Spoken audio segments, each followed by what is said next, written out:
my perception of what you do has to do with really empowering people through education, through helping them understand people better. Right. And that's really, I kind of met you, we connected like at that point in your life.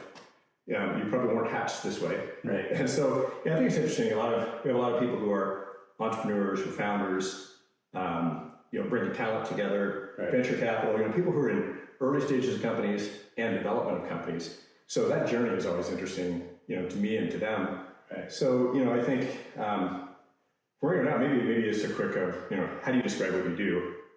But I also like to figure out kind of how you got there. But there's some things that we talked about just, you and I were helping do a workshop here recently about kind of how to expand your horizons on the kind of people in the world you can work with. Right. But before we go there, maybe a little backdrop would be helpful. Just your... Sure. Yeah, I'd be glad to.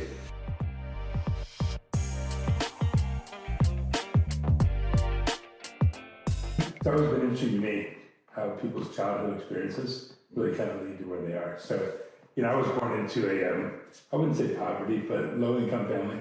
Mm-hmm. And I saw my dad, he worked for the city government. And 12, 15-hour days, he always seemed stuck. We really didn't have a lot of means to go do anything as a family, partly because he couldn't get time off, but partly because financial. So my goal was, how do I get out of that? So that's really where I got the entrepreneur bug. And, in my mind, I wanted to control my own destiny.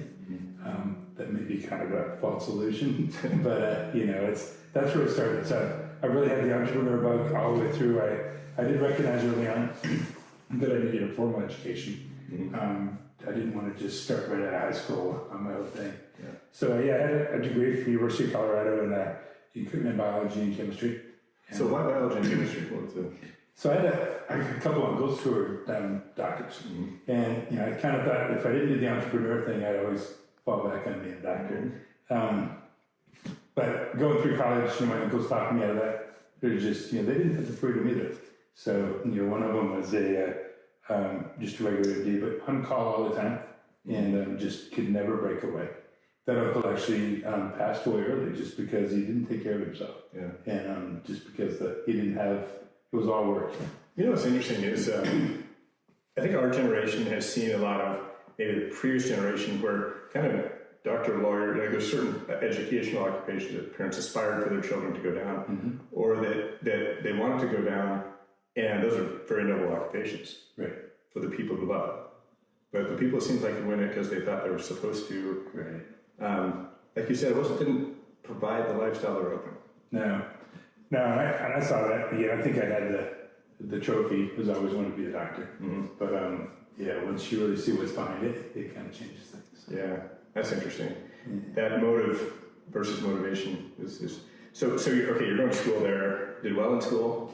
I did okay in school. Yeah, I was never, even in high school, I was never interested in school. I was bored all the way through. So, I did okay to get through school, but I was really more focused on what's the next step. I started my first company while I was in college. Mm-hmm. So again, I was kind of full-time entrepreneur while I was finishing school.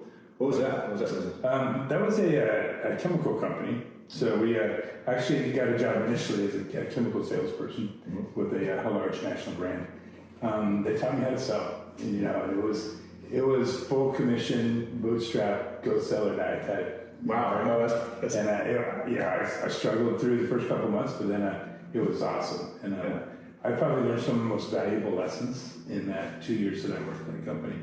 How many people that are in your major, or even in colleges of science and engineering or whatever, took a stab at selling that early in their career? Nobody. Yeah. So there was a couple of people who would go get a job as a waiter or something like that. But no, I was definitely the only one that was kind of had a career. But again, because of my parents' financial background, I was paying my way through school. So that was another incentive that I didn't have the luxury of parents paying that. So, do you think that was looking back, was that positive, negative, or neutral? I think it had a very positive long-term effect on me, which is kind of funny, maybe another conversation, but having 4 kids now, I'm always thinking about what should I do. Mm-hmm. I have the means now to take care of everything for them, but that's not always the best mm-hmm. solution. So. Yeah, I relate to that. What am I holding back on just because, this is how I was raised, right? Versus what's the right incentive? Because you see people maybe who are, I was kind of ruined by that. different choices parents make do have an effect. It's a huge thing. Yeah. And so now you're in that sales role. What happened from there? So I learned how to sell, and I think selling, the skill set of selling is something that was really underestimated. Mm-hmm. And fast forward 30 years, if I go to invest in a company today, if the CEO or the founder doesn't know how to sell, I don't invest in them. Oh, that's interesting. Because selling's everything. If you can't talk somebody into or show the value of your product to somebody, mm-hmm. there's no way you're going to be successful. So people who have not had that experience, what would you recommend? I think there's still hope. I mean, they need to recognize where their weakness is or what they don't have and bring on somebody who can do that. So. Yeah, I think it's interesting because, I think a lot of pure, say, engineers or, guys writing code, being a purist sometimes is like, well, I'm not going to sell it. That's that's nasty. I'm going to build this really cool, great product that no one buys. But, it is interesting, that balance where, we believe, well, I'm just at this, I don't have those skills. Or on the other side, people who only have selling experience and they don't understand how to evaluate product, right? Whether it has market viable skills or how do you get that balance where you have somebody who's really good at selling a mediocre product? Right. How do you think about that? I think the sales part is underestimated in everything we do. A lot of people think marketing alone works. Marketing is very important. It's part of the process. But if you look at case studies of a lot of major companies, that a lot of people think they just opened a website and everybody came on and started buying the product. But all your major companies, they have 4 or 5 key customers behind them that generate the bulk of their revenue. Yeah. And that was all because of the sales. And it's the relationship. And that's really, I think as I build our companies today, it's focus on the relationship piece. It's nothing happens by itself. You got to have the relationship in place. Yeah, totally agree. Well, obviously, as a guy who's built a career in sales and marketing, I echo that. But even people would say things like, "Well, like Tesla spend no money on marketing and selling." Like, not true. Right. The primary job of Elon has been sales. How much front and center has he and the company been? And it's a different tactic. Right. But the primary salesperson for that organization, you could argue, is Elon Musk. Yeah. And that clearly every organization does an excellent job of connecting buyer and seller if they succeed. Right. And so how do you go from that job? How do you go from that sales job into, was that your last job? Did you be an entrepreneur from there? Yeah, no, so I opened up a chemical company, so I kind of had some connections, and we sold industrial chemicals to large industry. Mm-hmm. And that went really well. I had that for about 3 years. Then I exited. It was small, but it was kind of my first exit. So that gave me some experience as far as that I would use later on. So that's an interesting one too. I think a lot of people go from, they want to create like the side hustle that's their big thing, right? And I think I know from knowing your story a little bit. It was give yourself a different platform to go from. Like, what changed in your life when you had a decent exit, right? How did your options change? They changed a lot, but I guess just to step back a little bit, is that the skills I learned how to sell a bottle or a barrel of chemicals to a large industry, I found out that that's the same skills that you can use to sell a company. So, I think growing up, again, my dad was blue collar, my family was blue collar. I didn't have a lot of exposure to the M&A world at all. But really, selling a large company is no different than selling a bottle of chemical. You got to show the value, and there's a few more zeros in the transaction, but otherwise it's different. So who'd you sell it to? Like, how did that work? So there was another company in town that a little bit bigger than me, and they pretty much bought the customer base is how it worked. But again, I was a year and a half out of college at that point. It was a great experience. Yeah. And sure, I made some mistakes, but that was fun. But then, so after that is when I started the education company. Yeah. So I always had a passion for education, partly because I was so bored at school. It's like, we got to find a better way to do this. Yeah. So back then it was more of a technical company. So they had started a lot of standardized testing with every state student testing in math, science, language arts. But they really didn't know how to prepare for it. So we went and hired the people in each state who actually, we hired them away from the state and the people who wrote the test. So we had a really good idea of what it's about. It was a huge need. We filled the void in creative prep materials. And so that company went on for 12 years. And it started, and that was a large exit for me. But we took that industry. That was a nice transition as well, because we started out in paper and print. We had warehouses full of stuff, forklifts, books everywhere. And when I sold it, we had about 1/10 of the office space, and we were 100% digital.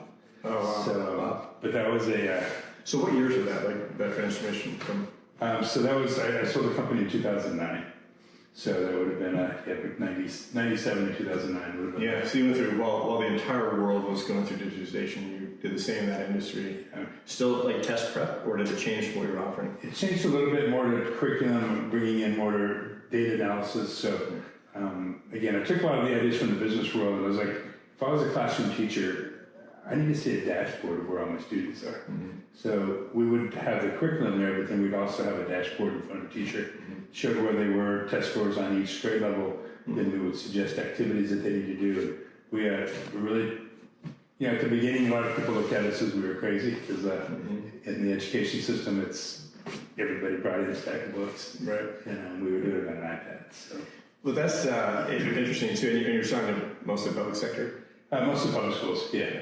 So, all right, just from the selling process, going from you're selling chemicals to someone who's going to use it for profit, to selling tools to help schools and teachers be better, and students, how'd you adjust to that? Very different. It's really all, it comes back to education. So selling, you have to know your industry. Mm-hmm. So when I was selling to large industry, a lot of those were publicly traded companies. You could get on and see the revenue. You had an idea of who you were selling to.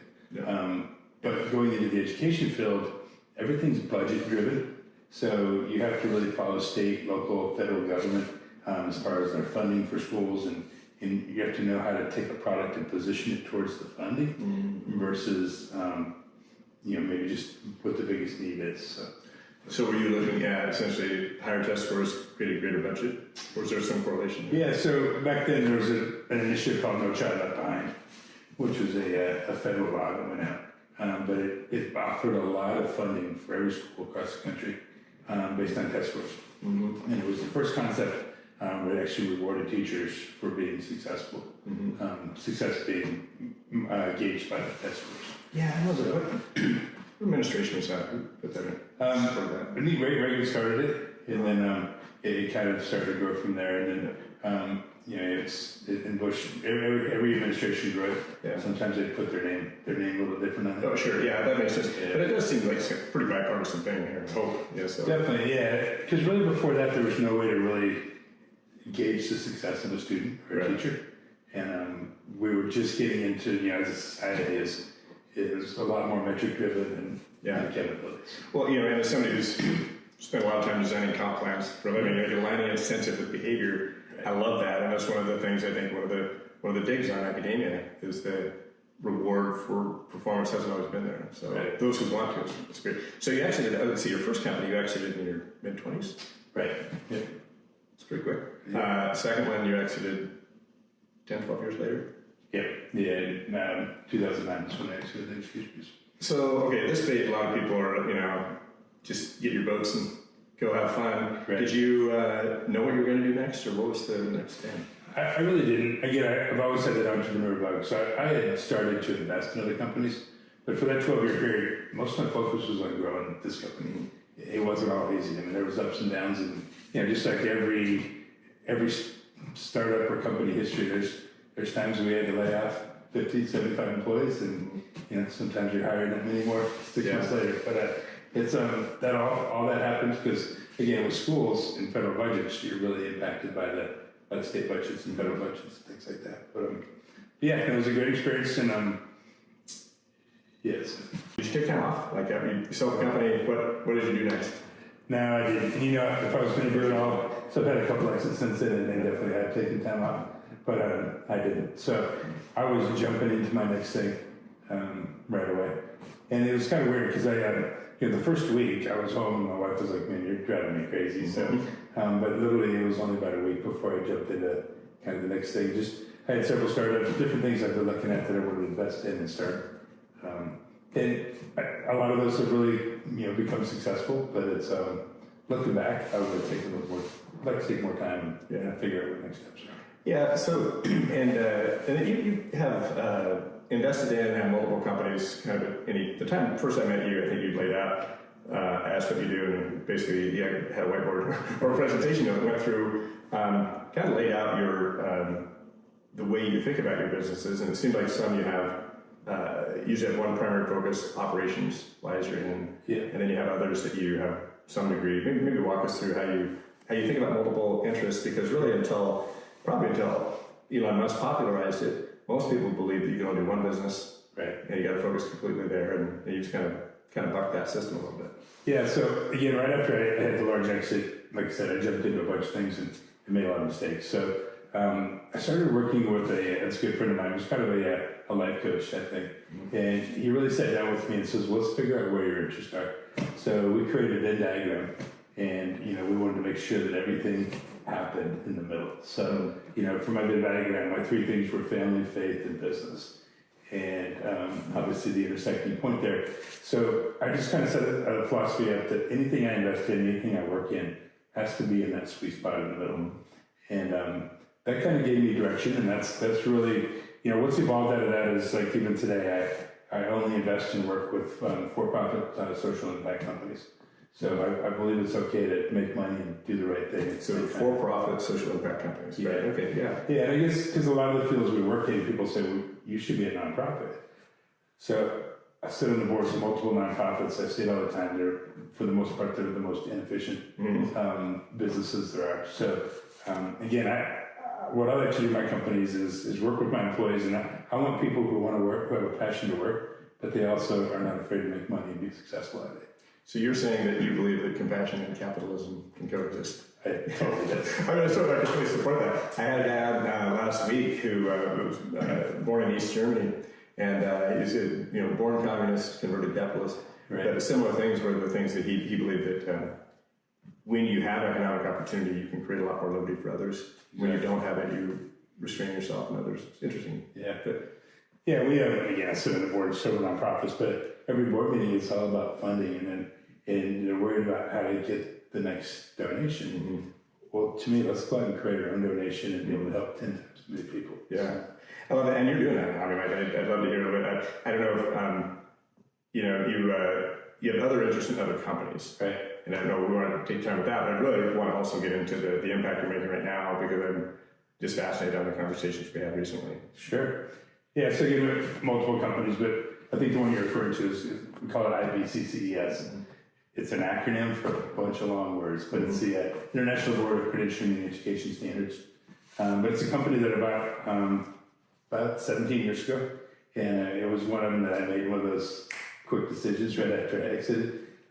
Really small company, but what they did when I bought them was they just did certification around autism, and they really just worked with therapists. Certified therapist. Yeah, so again, autism is it's the fastest growing disorder in the world. In the US, about 1 in 36 children are diagnosed with it. So even 17, 18 years ago, I saw the trend. Every 3 to 5 years when the CDC would post their numbers, they were creeping up, nothing like they are now. They're way out of control now. But I kind of saw this coming, and with my education, or with my experience in education, I knew we could make an impact. But long story short, 18 years ago when I bought it, it was very small, 2 or 3 employees when I bought it. We've got close to 100 employees now, and we're working in 109 countries. And we have 109 countries on the ground in 109 countries, or so we're very heavy digital. We have an office in the U.S. and we also have an office in Dubai. Dubai kind of manages our Middle East and Asia markets, and the rest is managed out of the U.S. So interesting that I think a lot of people, like you said, the last maybe 10 years for sure, become increased awareness on autism, and maybe the general idea that this is something that people are starting to understand, but probably really don't yet. Maybe a little bit of context too around the category this fits into, the way that people should think about from a health standpoint, but then also from a society standpoint. What you're seeing with this growing trend, I'm sure there's a lot of philosophies around why, which may or may not matter, and then there's philosophies around, well, what? Like, how do we think about this? Because a lot of terms and diagnosis in the past have different names, right? And you kind of have it, the way I've heard you describe it is pretty clear. Yeah, so one of the things we saw coming into the industry is there wasn't any standards. So when you looked at training, certification, diagnosis, everything there was not a lot of clear-cut standards on what it was. So that's one thing that we really tried to help bring to the industry is creating standards. But I think the evolution of our company really is the answer to your question. So when we first started off, we were just healthcare focused. And then we went into the school system because now teachers are impacted because they're in their class every day. And then we went into our third vertical that we work in is the travel and entertainment space. And, it was about 7-8 years ago now, SeaWorld came to us and they said, we have so many guests who have autism that come, we need help. And because of our reputation in healthcare, again, we create standards around travel and entertainment. Yeah. But now if you go to Universal Studios or you go to any of the major parks in the US or a lot around the world, if we've trained and certified them, and then they also developed an app which helps families navigate the parks and get in and out of it quite a bit easier. But and then when we're talking about the evolution, so the fourth vertical that we're in now is the corporate space. So all your major tech companies, we work with in engineering, we work with Boeing, we work with a lot of the big ones, but they a huge percentage of their employees are on the autism spectrum. They actually recruit heavily for that. And these individuals have skill sets that none of us have. And people are really starting to realize that. So it's, I think it's not in the US we call it a disability. I think it's kind of needed in the Middle East. They call it a person with determination. So, which is just kind of a neat spin to it. But it's not a disability once we understand somebody, we understand their skill set. Yeah, it's really the beauty of the world. If we're all just alike, it'd be pretty boring. Yeah, it's interesting. The term that I heard, I think, was neurodiversity. Yeah. And I like that idea because I have good friends who have autistic children, and those kids are amazing kids. Whether verbal, nonverbal, they're a lot of strength that certainly that I don't have. Right. But even people who are not on that spectrum, we're all sort of neurodiverse to a degree, right? We are. So, and from a definition standpoint, just from a clarity standpoint, how in today's world, is there a clear and consistent definition around people who are on the autism spectrum? Is that now to the point where it's more clearly defined in universal languages? Yeah, from a healthcare standpoint, all the different disorders are very clearly defined as far as the diagnosis piece. So neurodiversity is more a term that encompasses a lot of different things, but it's really just an explanation that all of our brains are wired a little bit differently. So neurodiversity can include autism, it can include ADHD, anxiety, depression, a lot of different conditions that are out there. But again, it's just helping people realize that just because we're all a little bit different, it's not a bad thing. And there's different skill sets. And like you said, we're all neurodiverse in some areas. So, autism happens to be a sensory disorder. So one of our 5 senses is either hypersensitive or hyposensitive. But all of us are a little sensitive somewhere. Yeah. Can you give an example of that? Especially, I'm sure that the customers that you mentioned have to deal with a lot of customers, but then also employees. Like, what are some examples that one for people who maybe haven't been diagnosed, right? Or two is you don't know and you're just interacting with this person for the first time. Yeah. So on the sensory side, let's just use light as an example.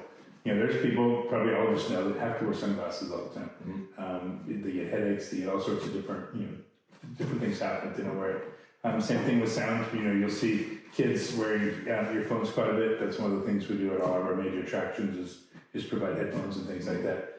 But sound can just overstimulate some people to the point that there's pain or there's a condition. But again, all of us have a little bit of that. I think, when somebody's really diagnosed with autism or these other disorders, that part that's oversensitive is got to the point that has an impact on their life, usually in a negative way. So, you talk about parks. To me, I go to Disney or anywhere else, and it's overly stimulating to me, right? As a pretty numb male, what are some of the things that you do? What are some of the things you look for, and some of the ways in which you mitigate that overstimulation in an environment like that? So we believe it's all about people. So that 80% of it starts with training. So if you walk into an amusement park, we want every employee who's guest facing, that's part of our certification, is they have to be trained. So again, they're not there to diagnose anybody. They're there to identify different characteristics or different things that they can notice in people, and then help them guide them on the path that's the best. Yeah. So, and then part of what we do is we create sensory guides for every one of the rides. So we identify with those 5 senses, how does that impact somebody? We create a sensory path through a park. And these are all things that they can offer to their guests that are coming in that need these different things. Yeah, I think it's wonderful. I mean, it's becoming aware that this is, like you're mentioning higher and higher percentage of the population. Setting that aside for a minute, I think most people have friends, family, coworkers, who has a family member, loved one who is affected by autism to some degree. And what are some of the things that we probably should be aware of that we're not? And one, the way in which we interact with someone, whether child or adult, right. Just some things for us to be more thoughtful about. And I think that most, even in the corporate world today, I think people are trying to be more, they're trying to more broadly understand and accept one another. Right. The polarization in our society around politics, around economics, I think it's swung so far that most people with a good heart, I think, are looking to broaden beyond that. And this is one category, too, that I think we're all woefully undereducated on. Yeah, definitely. And I would say that varies by country as well. So, it's a little bit different with the international view. In the U.S., we're probably a little bit further along in the education piece, but the rest of the world is catching up really quick. The progress we've seen in the Middle East over the last 4 to 5 years is phenomenal, just as far as that understanding of what's going on and how we're different. Well, it's interesting. I know you've several times when we've been talking lately, you've been in Dubai. Yep. So you launched that thing, got it going. I found it fascinating. Also, like I've done a lot of global travel work in different countries. The differences and nuances in the culture.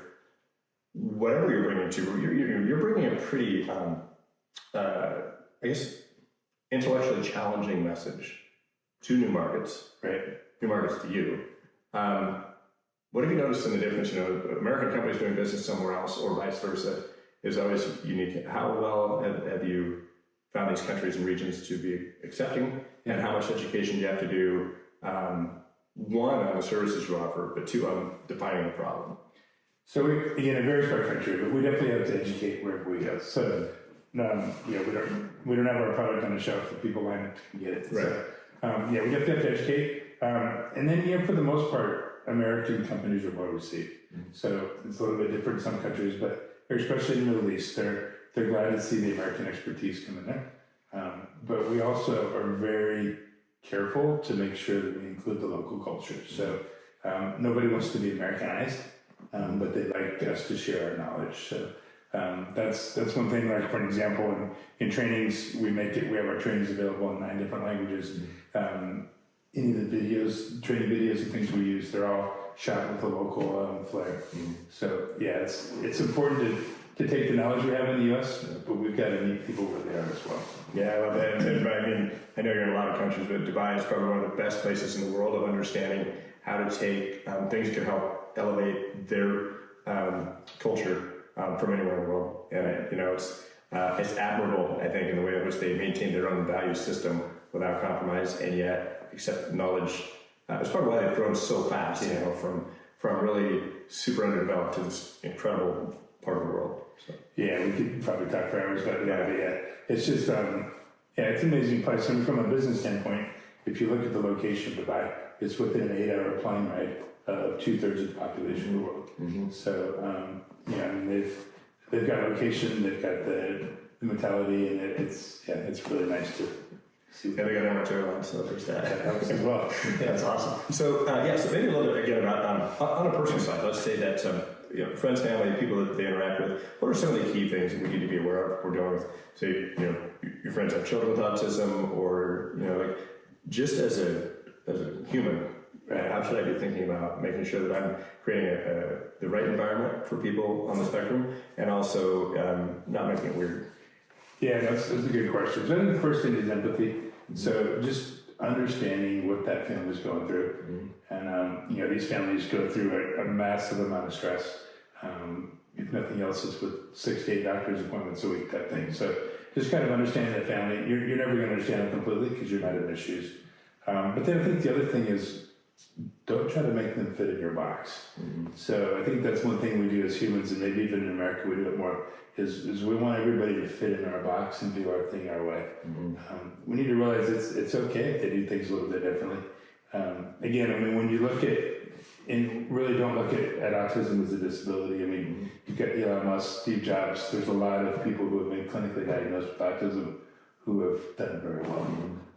They just, what they've done is they've learned how to take the things they're really good at and focus on that, and then build people around them to take care of other things. Yeah, yeah. How do you manage the pace of enthusiastic, all in, Right. versus, all the other people in life that count on you? Yeah, I think, so I've got a really good team around me, and I think part of a good team around me is they help me say no. So That's good. I would, I'd say yes to everything you keep going, but just having smart people that really help you say no and help you know what to say yes to makes a big difference. But it's tough because it's not even work. I mean, I would work 24 hours a day, but it's not work. It's fun and it's an impact and it's energizing. I think it's a great thing where we can get to. I would imagine that when you were, 18 years old and you said, "I'm going to find a way," you probably wouldn't have known it was this. Yeah, I had no idea. Yeah, I thought it'd be something in the healthcare field. That's kind of why I had the medical backup piece. Well, in a way, it is. It is, but I envisioned myself in a hospital or something like that. But no disrespect, but I'm glad you're not in the ER somewhere. Yeah, no. I mean, hat tip to those people. Those are fantastic professionals, but everyone can make a difference in different ways, And I think, even the people that I respect a lot, how you think too, that the person that helps you, open up that office in Dubai and put furniture in it is also making a difference towards that 63 million people. Right. It's not just that one person with a vision. Yeah, and that's something we're really big on. The culture of our company is everybody's making an impact. Whether you're answering phones or whatever it happens to be, that we're all in this together and we're all making a big impact. Yeah. Well, I think one final thing on this is, that's sometimes people look at, capitalism. They look at entrepreneurship. They look at wealth in a way that's kind of a finite pie. Right. And I think there's been a degree of a narrative in some parts of the world that if someone has a lot, someone else has less. Right. And I know that mathematically is not true because as you make more pies. But if you're in the Jacksonville area, right?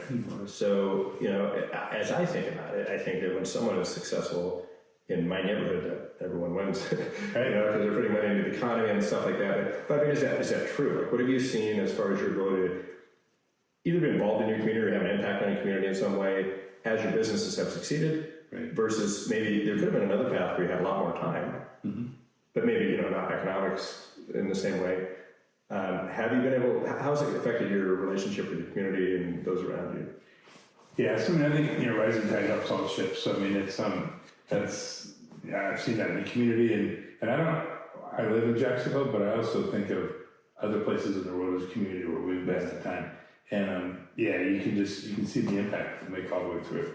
Yeah. And it's I don't have to just come home to see that impact. Like I see it in Dubai, I see it when we're in Hong Kong, I see whatever city we're working in, you can see the impact.